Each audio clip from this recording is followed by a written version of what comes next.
Let's get into the NCAA athletes now being able to make money off of their image and likeness and name. So this is something that I've been saying needs to happen for a while now. Right, right. And before, I'll say it right now because I feel like it should be said. With the name, image, and likeness thing coming out, it was officially, started being legal on July 1st. I feel like July 1st at 8 o'clock a.m., open a business, there should have been a phone call made from the Heisman Trust and the NCAA to Reggie Bush saying, Yep. hey, here's your Heisman back. Yep. We get it, you broke the rules then, but it was a stupid rule. We can say that the Heisman Trust at least can say that right now, like, okay, we get it was a stupid rule. Here's your Heisman back. We saw you. We have the film of you doing all the stuff you did on the field. Here it is. That's number one. But number two, it's good to finally see the players being able to make money off of themselves because for the longest it's been the NCAA and the institutions and the conferences getting $1 billion TV deals, getting Yep. $1 billion rights. Hell, even UH's football stadium is getting like millions of dollars from TDECU for naming rights for their stadium. But here's the thing, nobody shows up, nobody cares if there's not players on the field. And we've seen it for years and years and years. We see March Madness is $1 billion, at least for the NCAA, made over 3 weeks. I mean, you look at all the sponsorship, the advertisement from like Buffalo Wild Wings, Wendy's, all their sponsors, right? And in the college playoffs, Of course, Mervin picked all the fast food. I just want to throw that out that's there. the only. First of all, Buffalo Wild Wings isn't fast food. They're not. It's Greece. It's great food, by the way. It's amazing. I love it. Pluckers is better though. I will say that. Anyway, no more free sponsorship. And then the college football playoffs, sponsored by Dr. Pepper. Hey, it's a soda. Yeah, let's call Murphy fat. Speech to it. But you see all this money coming in, and the players aren't allowed to see any of it. Granted, they might get a little gift package from the Fiesta Bowl or wherever, and they'll get stuff like that. But they had to even petition the NCAA to get like extra educational benefits. Like, I don't know, Mans could get a lunch or something. Like his homeboy can buy him lunch, or like they can get more lunch through the school or whatever.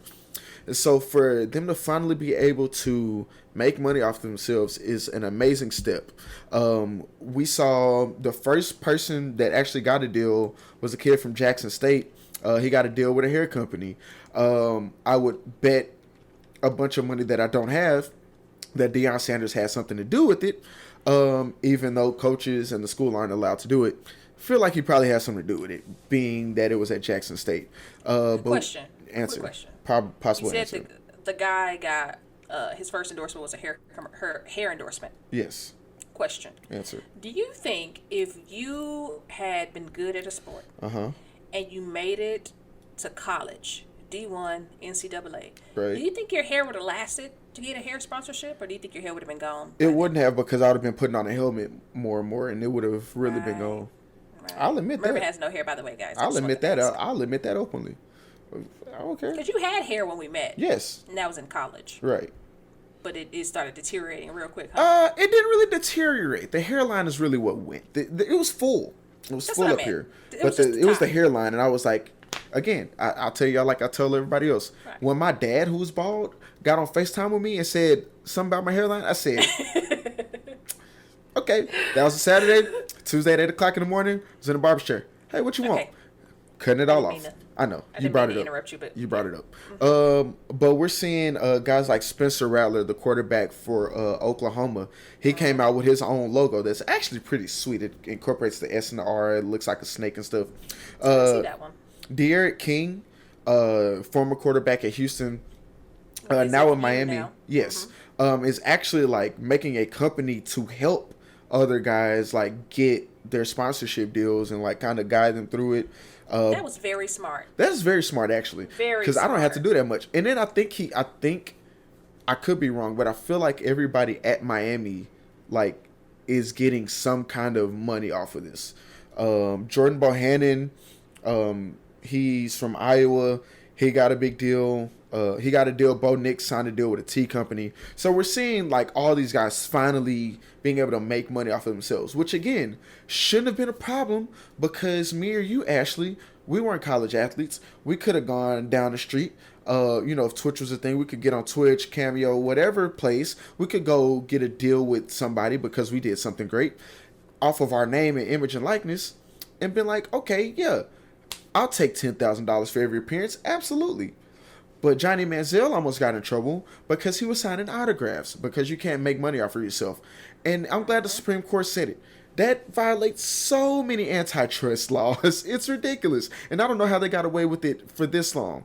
Especially with the O'Bannon case from the NCAA football game, which is why that game is no longer around, which I needed to come back ASAP because that game was amazing. When that happened, when they essentially went through it, and it was like the guy that they looked up on the clip I saw, it was like white quarterback, like 6'5", 220, wore a visor, wore a towel on his right hip. He played for Nebraska. That was what he looked like in live game action. And then if you went to the video game, it would just say like quarterback number 5, but he'd be a visor, white quarterback, 6'5", 220, wearing a towel on his right hip. It's obvious that that's him. It's obvious that we're doing this. So they rightfully got sued for that, and that's why the game went away. So it's good to see that they're bringing it back, though. Right? They're going to bring it back. They were bringing it back before this decision. Yeah, but because they knew this was in the works already, so they knew they wouldn't have any issues with that. And then in the same breath, it was like, let's take UH for example. When Greg was the quarterback, if you walked Greg Ward, University of Houston. If you walked into the bookstore, or when Ed Oliver was there, a 5-star recruit, if you walked into the bookstore while they were playing and you saw a red Houston jersey with number 1 on it, it would just say Houston on the front, number 1, number 1. Would not say Ward Jr. The number 10 would not say Ed Oliver, because then you'd have to pay the players, and you can't have the players make money off their name, image, and likeness. But it's pretty obvious. You can't, whose jersey that is. Even worse. So my boy Ish, he walked on at Baylor, and it was like, and so his parents, I think it was his dad, wanted to buy a jersey with the last name on it, and he had to go through so many hoops and hurdles because you couldn't put a current player's last name on the back of a jersey. Oh wow. Yeah, he had to go through hoops and hurdles saying wait, this is my last name too. That's why I'm putting it on there. It didn't make sense. It was actually, I feel like it was more stressful to keep this in place than to just let players do their own thing. And granted, there are going to be stipulations. There's going to be rules behind it. The schools can't pay. But even if it opens up a door for more recruiting, I feel like it's gonna open up doors for those smaller schools who are in bigger markets, i.e. Houston, SMU. You look at schools like UCLA. They're in bigger markets, but they're not necessarily bigger name schools as far as football is concerned. I could be a second stringer in Tuscaloosa, right? I'm good enough to be a second stringer in Tuscaloosa.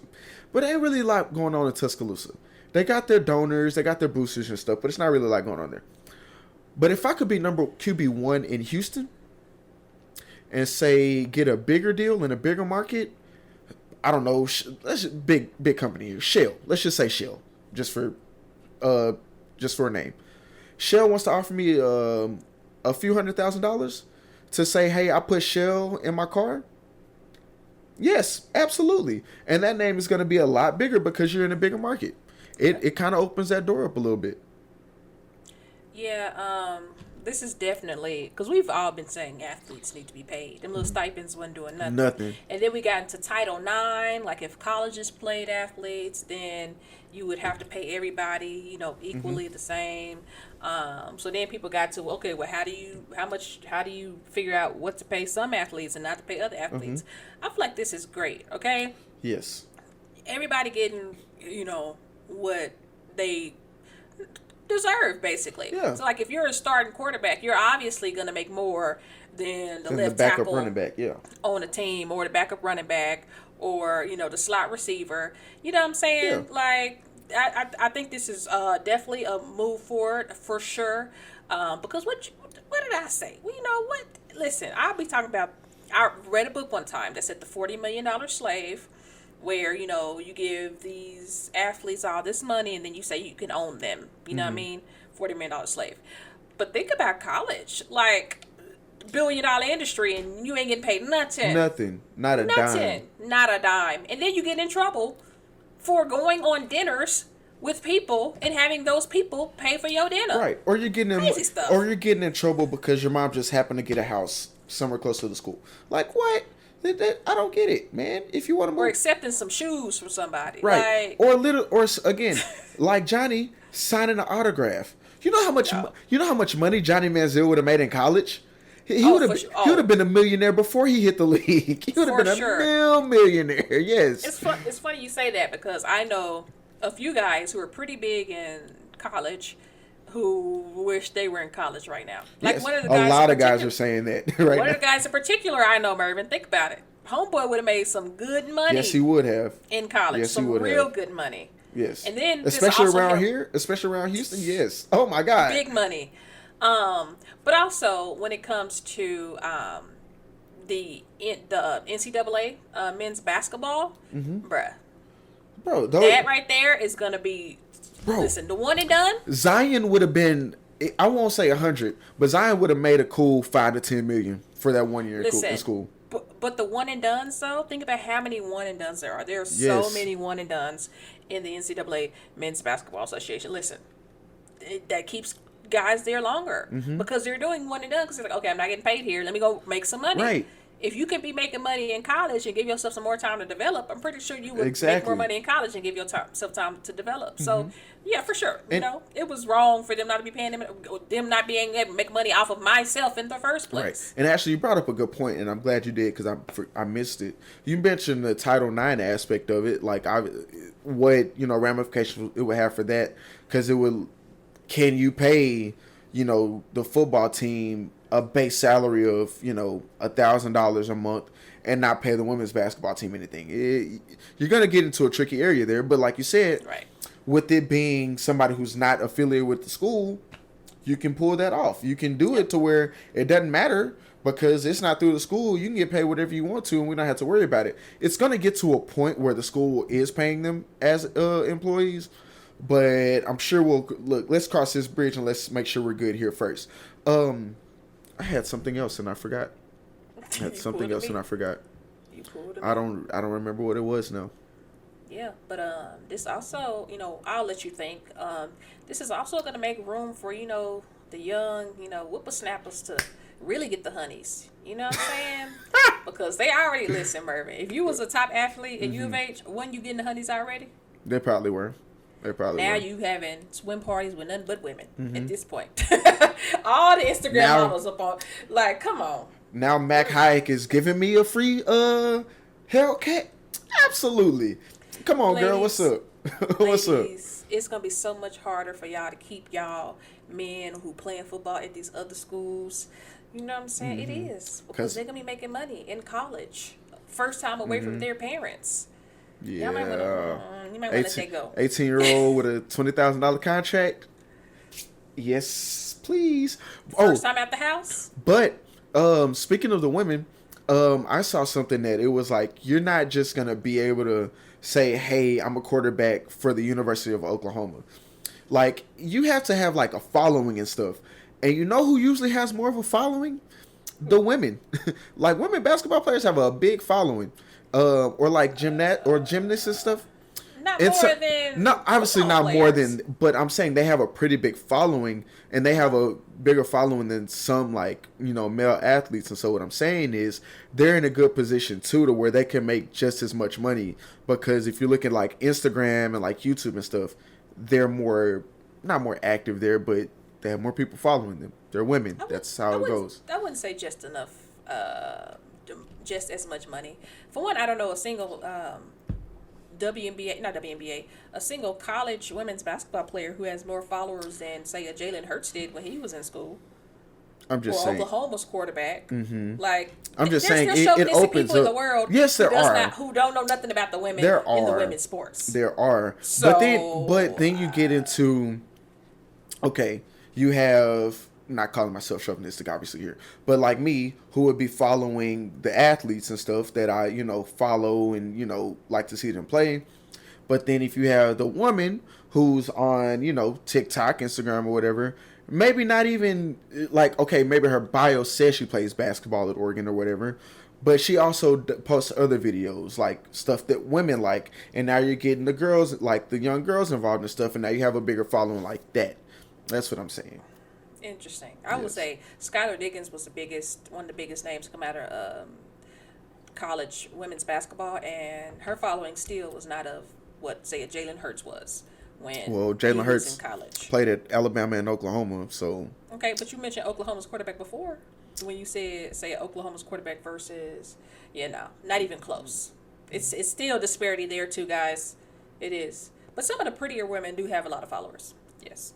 I wouldn't say it was the same as these quarterbacks of these big programs, football programs, because let's just, let's just throw that out there. The popularity is there. mm-hmm. College football is one of the most watched. Right, you know. right. Anyways,